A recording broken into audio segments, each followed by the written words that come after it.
I am making this podcast with the hopes of fulfilling the requests made to me by Grandmother Earth and each one of the Inuit and other spiritual ancestors who have asked me to heal all of their people. Hello, welcome. Thank you for joining me. My name is Kathleen. The spirit name I have been given is White Buffalo Calfwoman. Today's episode is entitled Hell Realms. There seems to be some strange trend that people refuse to believe a place like hell exists. Some people think this is a fear-based teaching devised by unscrupulous religions. Some are therefore in denial about it, wanting to keep their heads in the clouds and pretending that life is perfectly happy and nothing ever goes wrong. Strange way to think, because they are usually devastated when anything really bad happens in their life, betrayed by their Pollyannish thinking. I am not teaching these things to try to put fear into you. Rather, I am teaching these because I love you and do not want you to suffer. A hell realm would be the worst rebirth, filled with suffering with no relief that you could take. I want to help prevent you from ever going there again.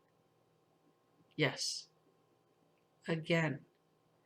The idea that you have one life and at the end of it you are either going to go to heaven or hell and spend eternity there is wrong. First of all, eternity is forever, so that is impossible because you have this life now and you're not in heaven or hell. So that rules that out. Hell is just one realm that you can take rebirth in, and you've been there before. In fact, all of us have been there many times over. How can we know that hell exists? Well, if you have ever experienced hellish traumas or abuse, this indicates that things can get really bad, so bad things exist. If we hear on the news about people suffering horrific torture or other atrocities, this shows us that humans are capable of these extreme negative ways of thinking and behaving. Horror movies and demonic characters also show us that these things are possible. Hellish nightmares we may have also let us know that we have suffered greatly like this in the past. Simply the fact that we fear that horrible things may happen to us also indicate that hell is possible. We may fear these sufferings because we have endured them before. People also think there is some omnipotent being that chooses where we take rebirth when we die. There is no omnipotent being that exists.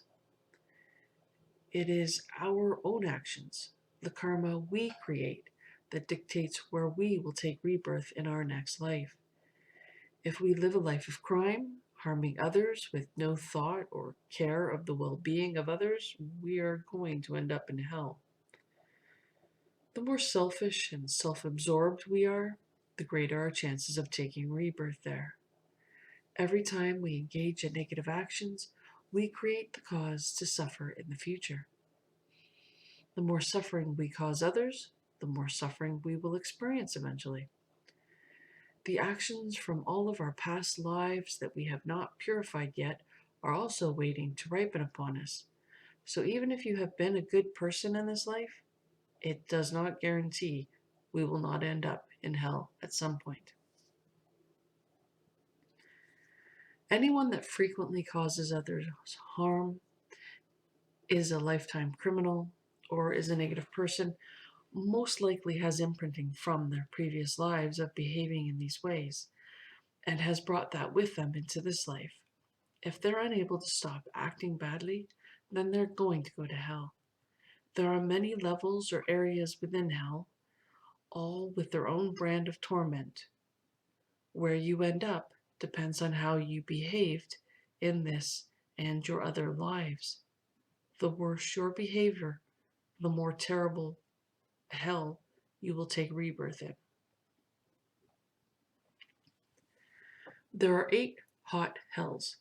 that burn with an unceasing fire. They all have different magnitudes of suffering. In some of them, the beings that have been born there attack each other constantly with terrible weapons.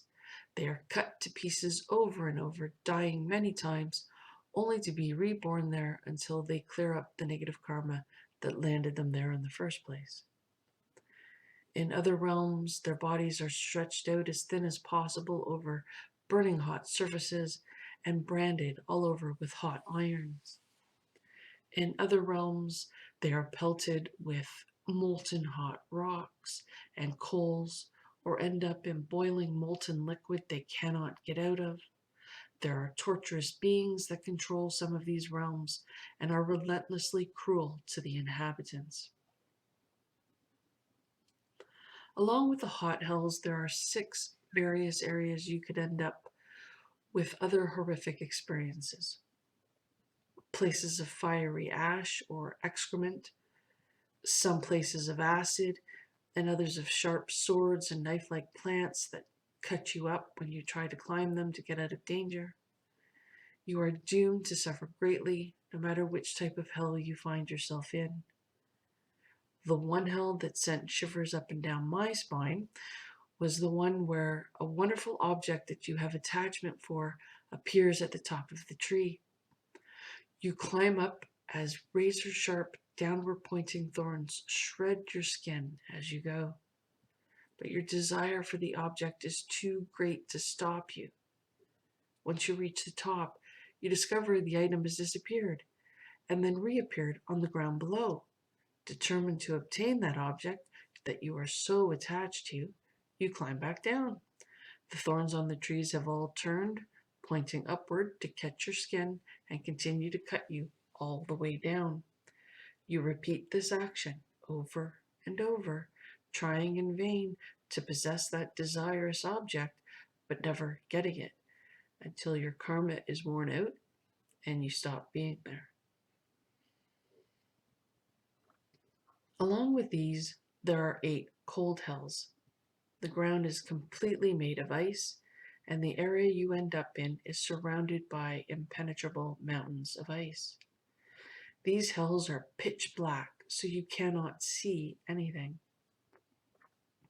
And a horrendous blizzard is constantly blowing and howling around you. You are trapped in the place, naked and freezing in the bitter cold. There is no warmth to be found. In some of these hells, your skin turns blue and cracks with open sores from the exposure. In others, disgusting boils and blisters form from the cold erupting on your skin and form on top of each other, only to eventually burst and ooze. Your body can freeze solid and break into pieces, shattering on the icy ground, only to be reborn again and again until you once again clear up that karma that caused you to take rebirth there.